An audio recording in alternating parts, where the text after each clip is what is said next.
May wala mga ka-rampage, gusto ko lang i-flex sa inyo ang bag na galing California. In-order ko galing California.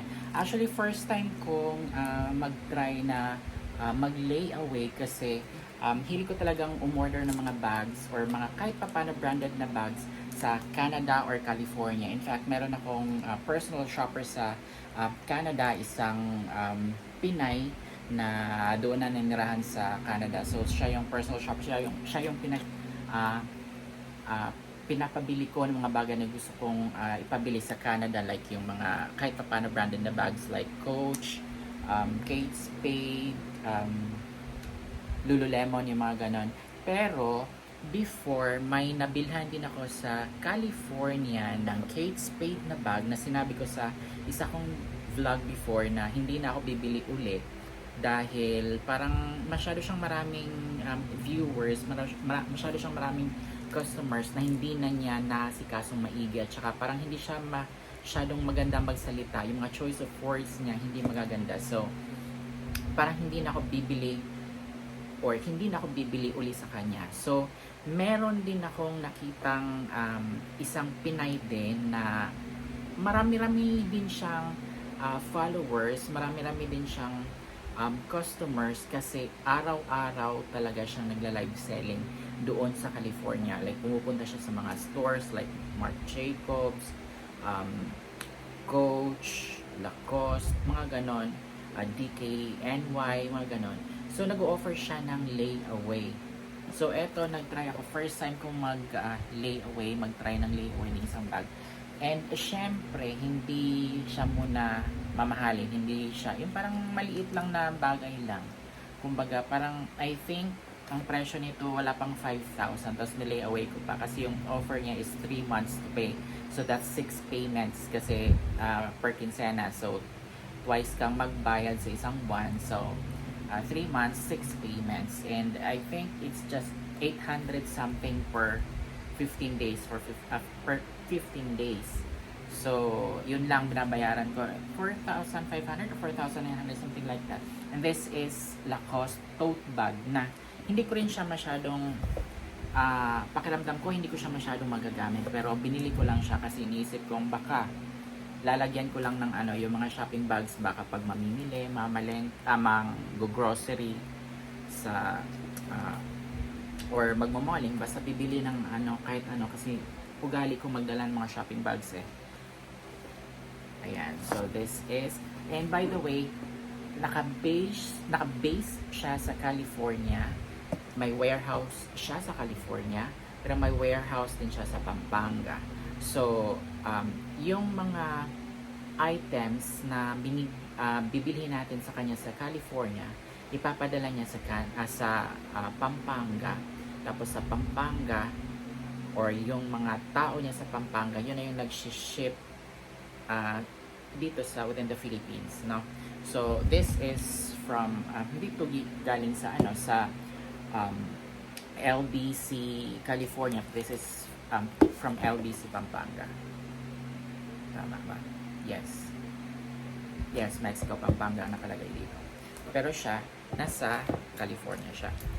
So, ito bubuksan na natin. Tote bag siya. Yung parang lang, classic na Lacoste na tote bag. Or, parang marami din ako nakikita mga babaeng nagdadala ng ganito. Ito yung ginagamit nilang pang work bag. Araw-araw na bag. Pero ako gagawin ko siya. Yes. This one. May laman pa ako sa kaya ito.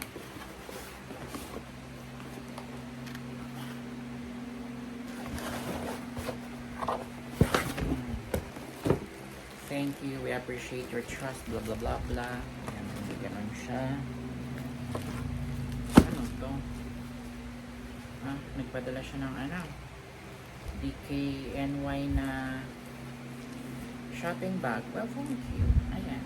May libre siyang DKNY na shopping bag. Meron siyang pa freebie. And appreciate ko naman. This is the Lacoste bag. Lacoste tote bag.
bag.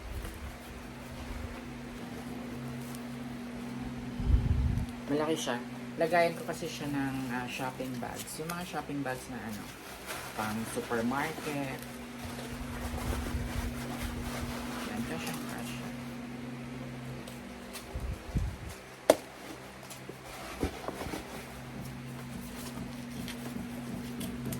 Yan, binitbitin ko lang. Yan. There you go.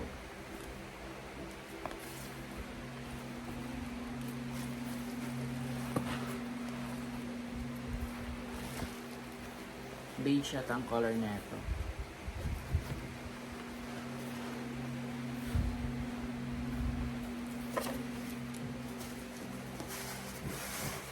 Double check ko muna yung maloob-loob.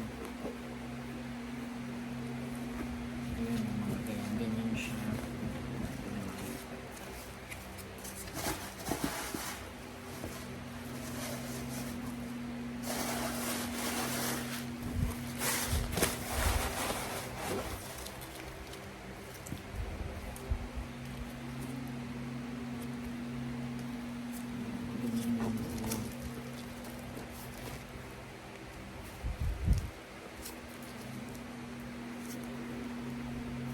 Parang mesh pala yung loob niya. Breathable fabric mesh. Tapos may ganyan siya dito.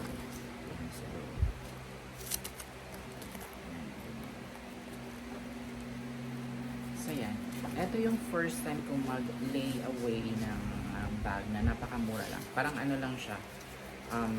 800 something, wala pang 900 per 15 days. So parang ano lang siya.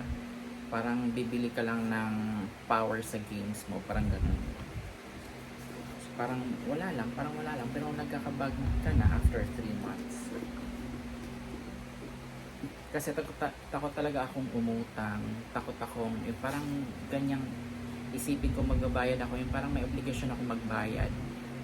Takot ako sa ganyan. So parang ayoko sanang yung parang ganun, pero gusto ko lang talagang i-try na mag lay away. Sabi ko ng partner ko nung sinabi ko na nag-lay away ako ng bag na wala pang 5,000 pesos, sabi niya, ano ba yan? Bayaran mo na kagad. Sabi ko, hindi, mawawala yung purpose ng lay away kung bayaran ko na isang beses yan. Gusto ko yung yung parang ma-experience ko yung lay away. So ayan siya, successful naman yung first lay away ko ng bag. And I think parang gusto kong umorder pa sa kanya uli or mag-lay away. Though, marami na rin siyang customers. Kumbaga, halimbawa, mag-message ka sa kanya ngayon or hindi pala pwedeng, paano ba? Mas may entertain ka nila kung doon ka mismo mag-mine sa live selling niya sa California. So, mag-message, kasi diba kapag magla-live selling, magmamine ka dun sa item. Tapos sabihin niya, this is for you, ganyan. SS tama ba? SSD. Tapos mag-reply ka ng SSD. Tapos sabihin niya ganyan. Tapos send your screenshots sa page namin. So mag-send ako ng screenshot. For example, ngayon, magre-reply pa sila parang mga after 2 days pa. So, medyo ganun siya katagal mag-invoice. So, kung magpapadala sila ng invoice, so magbabayad ka na noon ng down payment mo for the bag, magre-reply ulit sila after a day or after 2 days uli. Tapos doon na nagsisimula ka ng tapos magbayad ka this quarter or this 15 days, ito yung bayad mo for 15 days. Magre-reply sila after 2 days, mag-confirm sila sa ganun. Medyo mabagal, pero at least sure naman. And this is just my first time, so maayos naman, successful. So yun lang, my first layaway na bag. Thank you so much for watching.